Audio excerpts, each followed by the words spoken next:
안녕하세요. 오늘 뉴스레터의 주요 내용은 다음과 같습니다. 1. 한국에 조심해라. 2. 푸틴이 예상하지 못한 일이 일어났다. 최근 국방과학연구소 ADD는 대잠수함 정찰용 무인 잠수함의 성능 점검을 시연했습니다. 수중 자율운항, 소형 소나체계, 수소연료전지 등 핵심 기술을 완성하였다고 하는데요. 주변의 접선국들과 수중에서 대치하고 있는 상황을 고려할 때 기뢰 제거와 대잠수함 탐색 추적이 가능한 무인 잠수함 전력은 해군의 전력을 강화하는 데 도움이 될 것입니다. 대잠수함 정찰용 무인 잠수함은 2017년부터 국방과학연구소 해양기술연구원이 주관, 개발 중인 무기 체계입니다. 현재 ADD가 개발한 무인 잠수함에는 대잠수함 표적 탐지를 위한 수동 소나의 음향 센서 신호 처리 기술, 장시간 체류를 위한 수소 연료전지 기술이 적용됐습니다. 이를 통해 수상, 수중 협업 기반 자율 임무 제어 항해가 가능한데요. 무인 잠수함은 길이 6.5m, 무게 9톤 규모입니다. 대용량 연료전지로부터 전력을 공급받아 3에서 10노트 속도로 항해할 수 있습니다. 최고 300m 이상 수심에서 최장 30일 이상 운용 가능한데요. 무인 잠수함은 일정 해역에서 적 잠수함을 감시하고 추적하는 임무와 특수 지역을 통과하는 적 잠수함을 감시하고 묶어두는 임무를 수행합니다. 해군본부 관계자는 대잠수함 정찰용 무인 잠수함이 전력화될 경우 해군의 잠수함 작전 영역이 대폭 확장될 것이라며 해군이 추진하는 해양 유무인 복합체계 구축에도 긍정적인 영향을 줄 것으로 기대된다고 밝혔습니다. 일각에서는 엄청난 구입비와 유지비가 필요한 핵추진 잠수함보다는 저렴하면서도 사람이 탑승하지 않는 무인 잠수함이 적군의 잠수함을 감시하는 데 있어 훨씬 더 효과적이라는 의견도 나오고 있는데요. 이에 한 군사 전문가는 잠수함이나 잠수정같이 바닷속을 다니는 배들이 수면 위로 올라오는 이유는 탑승하고 있는 사람 때문이라고 설명하며 무인 잠수함은 사람이 탑승하지 않아 장시간을 수중에서 누빌 수 있기 때문에 적의 잠수함 수색은 물론 구조 임무나 기뢰 제거 같은 임무에 투입할 수 있다라고 밝혔습니다.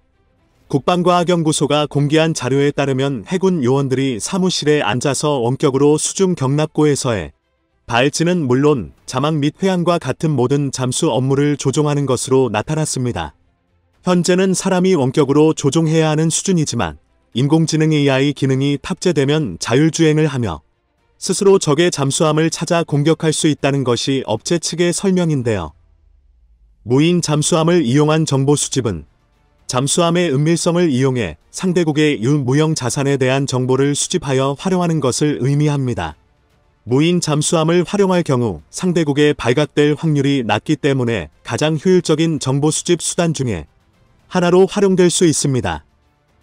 또한 무인 잠수함을 이용한 전략 목표 타격은 은밀하게 적의 해안까지 접근해 공격함으로써 공격 소요 시간을 최소한으로 줄일 수 있고 대응할 수 있는 시간을 최대한 줄여 공격 성공률을 높일 수 있는데요.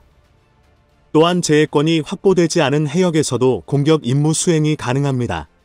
또한 잠수함은 최대 강점인 은밀성을 이용해 적의 통제 속에 있는 해역 또는 주요 항만, 출, 입항 항로 등의 공격 기뢰를 부설함으로써 적 주요 항만을 봉쇄하거나 적 함정이나 상선의 활동을 거부하는 작전을 수행할 수 있습니다.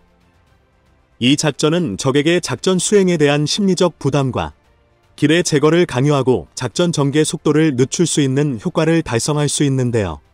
또한 ADD는 원자력 무인 잠수함까지 개발 중입니다. 원자력 추진 무인 잠수함이 군이 발굴한 첨단 국방 기술을 적용해 만들 수 있는 새로운 무기 체계의 하나로 제시됐는데요. 국방과학연구소 ADD와 방위사업청은 미래 전장의 승패를 좌우할 첨단 국방 기술과 신개념 무기체계를 소개하는 미래 도전 국방 기술이 제안하는 무기체계 소유 영감을 공개했습니다. 이 영감의 장주기 다목적 무인 잠수함으로 소개된 이 무기체계가 원자력을 동력으로 쓰는 잠수함입니다. ADD는 원자력 추진 무인 잠수함은 전홍축 우라늄을 원료로 써서 최장 20년간 자망을 지속할 수 있으며 주파 진동 유발 회전기기만을 사용한 저소음 스텔스 운행이 가능하다고 소개됐습니다. 원자력 추진 무인 잠수함은 잠수함의 공기를 보충하는 스노클링 스노어컬링이 필요하지 않기 때문에 장비에 문제만 없다면 20년간 자망을 지속할 수 있다고 하는데요. 즉, 적 잠수함이나 수상함을 은밀하고도 신속히 타격할 수 있고 감시정찰 임무에도 제격이라는 것입니다. 현재 ADD가 개발 중인 원자력 추진 무인 잠수함은 길이 26m, 중량 80톤, 최대 속도는 팔로트 시간당 15km로 운항할 수 있도록 하는 게 목표입니다. ADD는 이 무기체계에 대해 은밀하게 적지에 침투해 장시간 감시정찰을 수행하며 필요할 때 수상, 수중, 공중 무인 무기체계와 연계해 다양한 임무를 수행할 수 있는 핵심 기술을 개발하는 것이 목적이라고 설명했습니다. 잠수함은 현대 해군에서 매우 중요한 자산입니다. 전 세계 어디든 몇 달씩 돌아다닐 수 있으며 고도의 스텔스 능력 및 엄청난 전술적, 전략적 화력을 갖췄기 때문인데요.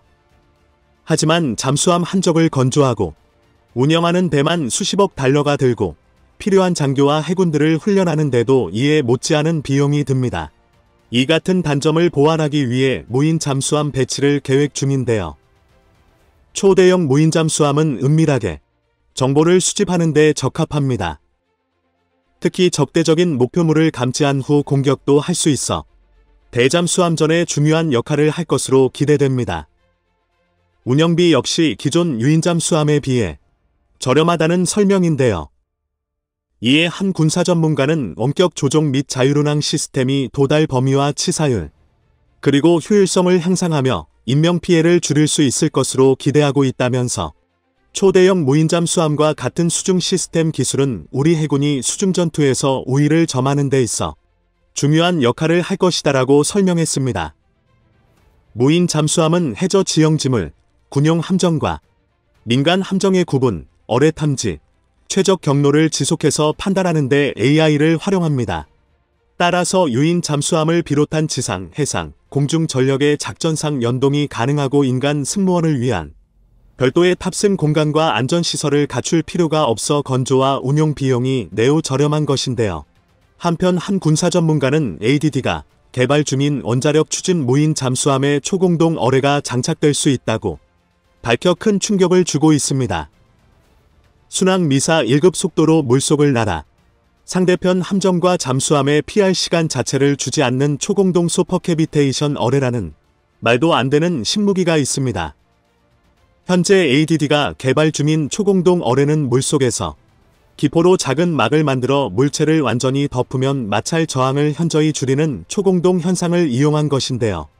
물속 저항은 공기 중 저항의 1000배 정도인데 초공동 현상을 적용하면 물속 마찰 저항이 공기 수준까지 떨어집니다. 초공동 어뢰의 동체는 앞에 코 부분만 살짝 물에 닿을 뿐인데요.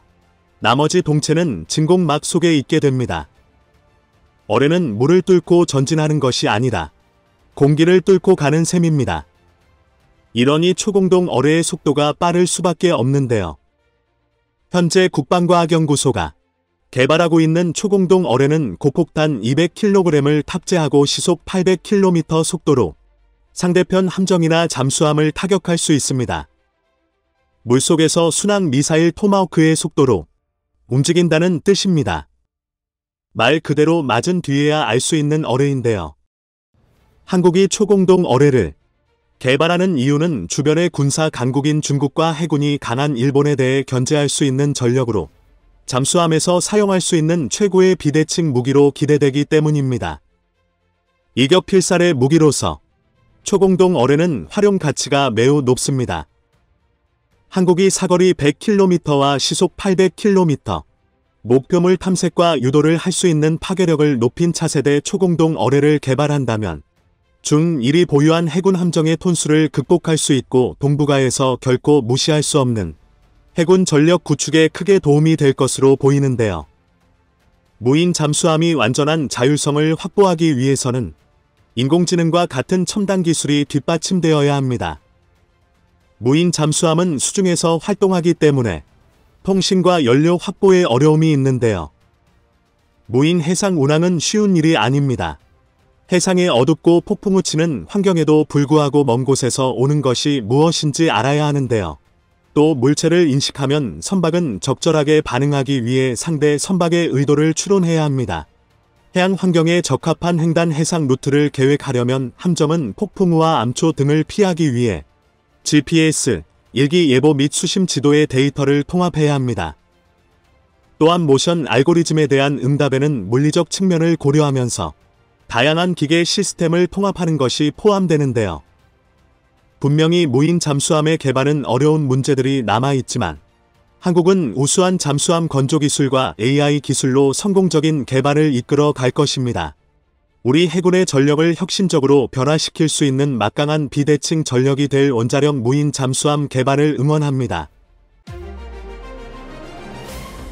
현재 급격한 기후변화로 인한 전 세계 LNG 수요 급증과 국제해사기구 IMO의 환경규제 강화로 인한 노후 선박들의 교체 수요, 그리고 최근 우크라이나 전쟁 영향 등으로 인해 LNG 운반선 시장은 엄청난 속도로 확대되고 있는 상황인데요.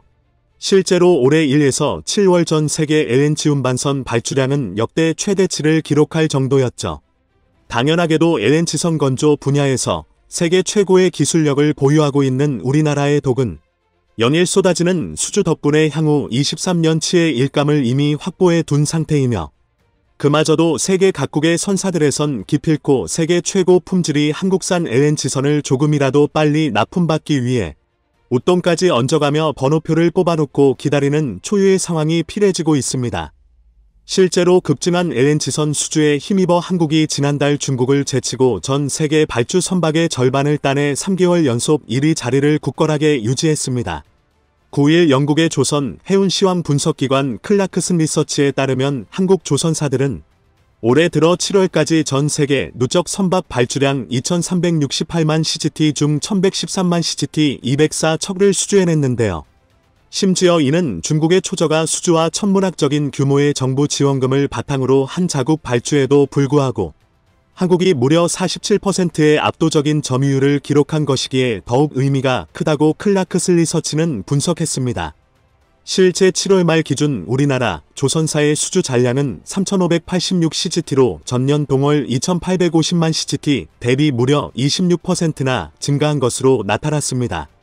특히 이는 전 세계 수주 잔량 증가율 9.2%를 크게 웃도는 증가율일 뿐만 아니라 같은 기간 중국이 12% 증가하는 데 그치고 일본은 오히려 마이너스 13% 감소라는 역성장을 하는 상황과 비교해 봤을 때 압도적인 성장세라고 분석했습니다. 클라크슨 리서치는 이러한 한국의 유래를 찾아보기 힘든 독보적인 경쟁력이 바로 친환경 LNG 운반선 분야의 초격차 기술력에서 나오고 있다고 전했는데요.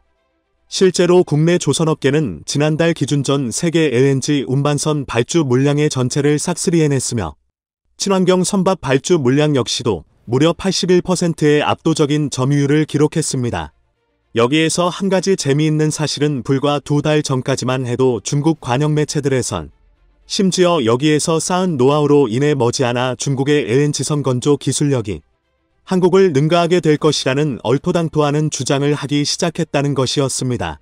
물론 중국의 이러한 어처구니없는 포부는 지난달 LNG선 수주 잔량 공척이라는 역대급 굴욕으로 얼룩지게 되었으며 이에 따라 아무리 포화 상태에 이르는 한국의 독이 무려 2에서 3년치 물량이 밀려있다 하더라도 현재 글로벌 선주들은 절대 신뢰할 수 없는 중국의 기술력에 척당 최소 수천억 원에 달하는 LNG선 건조를 결코 맡길 리 없다는 것이 다시 한번 확인되는 굴욕스러운 순간이었습니다. 이와는 반대로 최근 한국수출입은행 해외경제연구소가 발표한 보고서에 따르면 그런데 사실 이처럼 역대 최고 호황을 누리고 있는 우리 조선업계에는 한 가지 큰 고심거리가 숨어 있었는데요. 그것은 바로 우크라이나 전쟁을 일으킨 러시아에 대한 전 세계적 초강경제 제조치로 인해 국내 조선업계에까지 피해가 우려되고 있다는 것이었습니다. 실제로 우크라이나 전쟁 이전까지만 해도 러시아는 우리나라와 매우 긴밀한 경제협력 관계를 구축해온 나라였는데요. 2010년대 이후 본격적으로 우리 기업들이 러시아에 진출해 활발한 경제협력 관계를 이어나간 것도 모자라 러시아 정부가 가장 사활을 걸며 천문학적인 투자를 감행하고 있던 러시아 극동 개발의 핵심 파트너로서 한국을 지목하자 한러 양국은 더욱더 확장된 경제 협력 관계를 구축해 나가기 시작했습니다. 그러나 러시아의 우크라이나 침공으로 인해 이 모든 협력 관계는 물거품이 되고야 마는데요. 특히 올해 상반기 국내 조선 3사가 역대급 수주 실적을 달성한 바 있는데 그중 상당 부분이 러시아발 LNG 운반선 계약들로 무려 11조 원에 달하는 초대형 계약들이었습니다.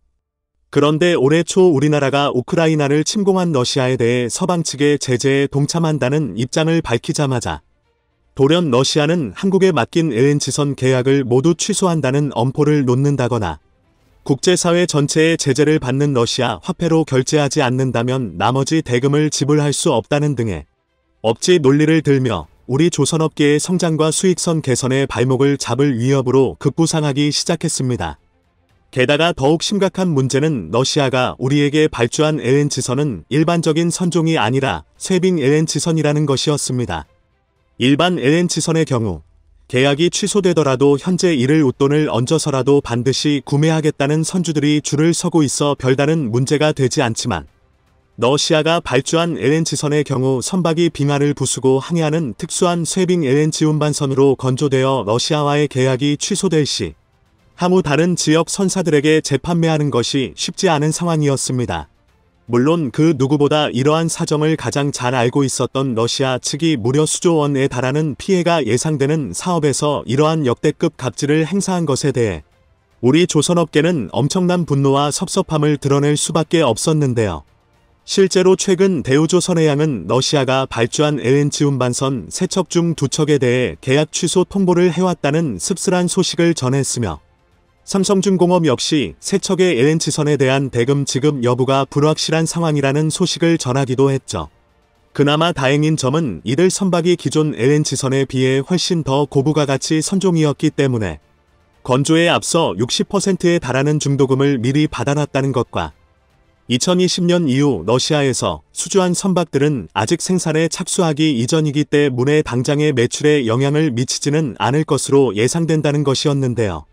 그런데 최근 전혀 뜻밖의 국가에서 러시아가 취소한 쇠빙 LNG선을 전격 인수하기로 했다는 소식이 전해지자 그간 한국에게 역대급 강파를 부려오던 러시아의 안색이 사색이 되어버리고 말았습니다. 사건의 발단은 지난 9일 일본 해운사 NYK가 러시아 소브콘플로트와 지난해 삼성중공업에 공동 발주한 쇠빙 LNG선 4척을 모조리 인수하기로 결정하면서부터 시작되었는데요. 최근 우크라이나 사태로 인해 극심한 에너지난을 겪고 있는 일본은 러시아 극동 프로젝트 야마르 LNG 사업에 참여하기 위해 쇠빙 LNG선을 다급히 보유해야 하는 상황이었습니다. 그 때문에 성가 역시 일본 선사가 매우 유리할 수도 있는 조건에서도 삼성중공업이 수주 당시 제시했던 척단 2억 200만 달러 약 2639억 원 수준으로 맞춘 것으로 드러났는데요. 앞서 러시아에 받은 중도금까지 합산해봤을 때 삼성중공업으로선 손해가 될 것이 전혀 없는 상황이 된 것이었습니다. 심지어 이번 NYK의 계약으로 인해 향후 미쓰이 OSK 라인MOL 역시도 러시아가 취소한 대우조선의 쇠빙 LNG선 2척을 인수할 가능성이 높아졌다는 분석까지 나오고 있는 상황인데요. 그만큼 현재 겨울을 앞둔 시점에서 일본의 에너지 상황이 매우 급박해진 것 아니냐는 분석도 나오고 있는 상황입니다. 결과적으로 이처럼 급격하게 변화된 상황으로 인해 엄청난 당혹감을 호소하고 있는 것은 다름 아닌 러시아가 되었는데요.